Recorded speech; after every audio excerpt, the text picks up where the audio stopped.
కాకినాడ జిల్లా తాటిపర్తిలోని పంట పొలాల మధ్యలో ఉన్న బావిలో ఇద్దరి మృతదేహాలు కలకలరేపాయి. వాటిని గుర్తించిన స్థానికులు పోలీసులకు సమాచారం ఇచ్చారు. దీంతో హుటాహుటిన ఘటనా స్థలానికి చేరుకున్న పోలీసులు మృతులు తాటిపర్తికి చెందిన మొక్కజొన్న వ్యాపారస్తులు సూరిబాబు, శ్రీనుగా గుర్తించారు.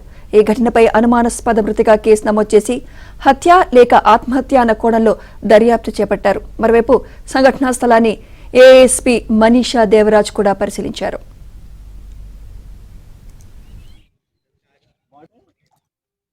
రెండు డెడ్ బాడీస్ కూడా మనం ఐడెంటిఫై చేశారు.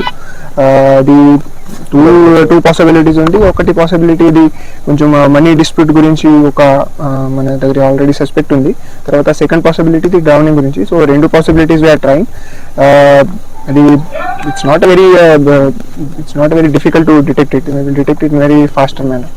వన్ దగ్గర ఒక సస్పెక్ట్ కూడా ఉంది. వీఆర్ ఐడెంటిఫైయింగ్ ఇట్, వెదర్ జరిగిందా లేదా, whether he have done it in not, we are verifying it. వెరిఫైన్ తర్వాత విల్ సీ. ఆన్గోయింగ్ ఇన్వెస్టిగేషన్ కాబట్టి we can not conclude anything.